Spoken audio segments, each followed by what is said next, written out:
Hola, ¿qué tal? La semana se pasó volando, ¿no?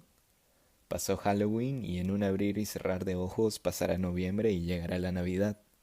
Y adiós 2021. El tiempo vuela, pero las experiencias permanecen, ya sean buenas o no tan buenas, pero siempre queda algo de ello. Nada más nos queda aprender de esas experiencias y usar ese entendimiento y aprendizaje para que en escenarios futuros no te sientas tan perdido y puedas manejar situaciones parecidas o incluso peores de una manera un poquito más resiliente. De eso se trata este tercer capítulo de este lindo proyecto. Y Colombia fue donde aprendí mucho de ello. Tal vez no de la manera que esperaba, pero lo hice. Y aún sigo aprendiendo. De eso se trata el crecer y madurar, ¿no? También es que todavía me queda aproximadamente unas cuantas décadas de trabajo para entender este mundo complicado, si es que lo llego a entender. Pues bueno, en Cúcuta trabajando con Vivecien fue terrible para mí. No busco excusarme ni nada, pero diría yo que la vida me deparaba algo distinto. O qué sé yo, a lo mejor era muy malo vendiendo, pero no vendía lo suficiente como para ahorrar dinero.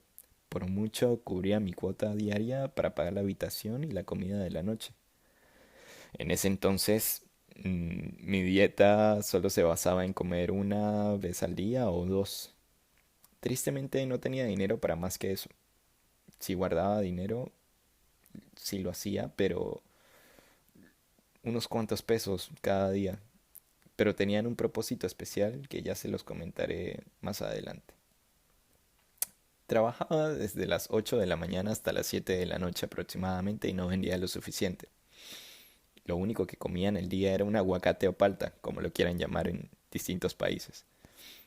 Y solo comía esto para el almuerzo. Y era porque otro chico venezolano de unos treinta y tantos años eh, lo vendían y básicamente era como mi compañero de trabajo porque vendía eh, esta fruta en el mismo semáforo que yo.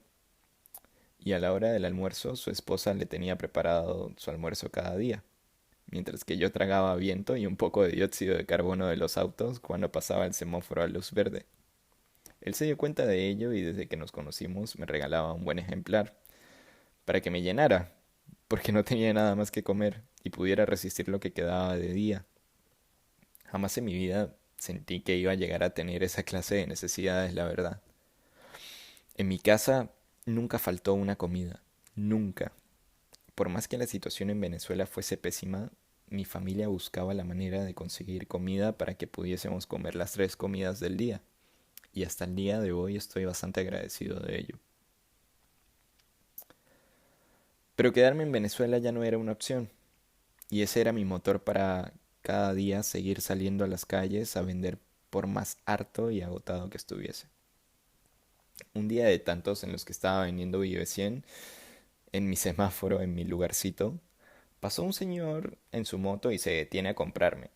Muy amable el señor, y nos pusimos a hablar alrededor de 3 minutos. Le di un resumen de mi situación en ese entonces y me ofreció un trabajo, que según él iba a ser mucho mejor que vender Vive 100, y dicho trabajo consistía en vender empanadas en su pequeño local. Me dijo que ganaría el doble de lo que ganaba y pues eso para mí era bastante prometedor. Aparte ya estaba bastante cansado de estar en ese semáforo bajo el fuerte sol de la ciudad, pero tenía 18 años, estaba solo, con muy poca experiencia en la vida. Uno de joven todavía no tiene la más mínima idea de que la gente pudiese aprovecharse de la nobleza de uno, como dicen por ahí.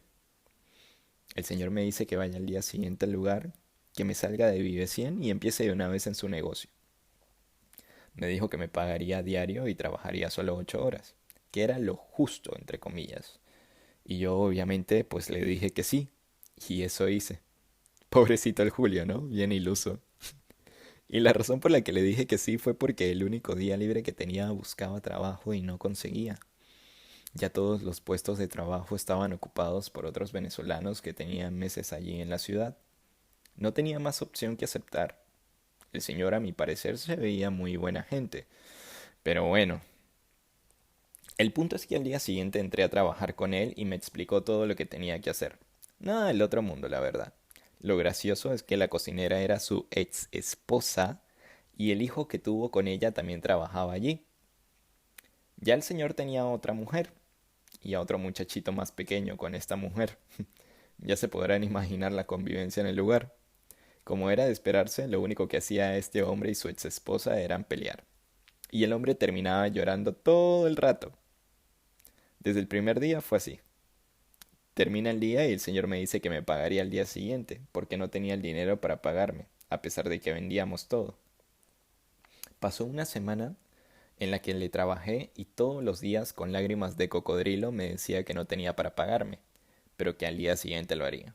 Y yo obviamente no sabía cómo decirle que no, pero mientras pasaba eso yo me quedaba sin dinero y ya no tenía cómo pagar lo que tenía por pagar. Luego de una semana ya me harté de lo mismo y le dije al señor que me urgía pagar mis cuentas y me debía algo de 120.000 pesos, que era un poco más de $30 en ese entonces. El señor con sus lágrimas de cocodrilo me dice: tome, mijo, eso es lo que le puedo dar. Y procede a entregarme un billete de 10.000 pesos y unas cuantas monedas. En total, algo de 12.000 pesos. Mi cara en ese momento fue un chiste. No me pude ver, pero les aseguro que mi cara fue digna de un retrato. Soy, soy bastante espontáneo con mis caras al momento de ciertas situaciones y estoy seguro de que eso pasó. Ese dinero era lo que yo ganaba en un día en Vive 100. El señor me tuvo trabajando de gratis básicamente una semana y unos cuantos más días. Solo me pagó medio día, que era lo que equivalía a ese dinero. De un solo día. Y bueno, le dije al señor que ahí nomás y volví con el rabo entre las piernas a Vive 100, indignado, resentido y dolido con el mundo, y con la vida, y con todo. Desde ese momento mi camino de aprendizaje en la materia llamada vida empezó.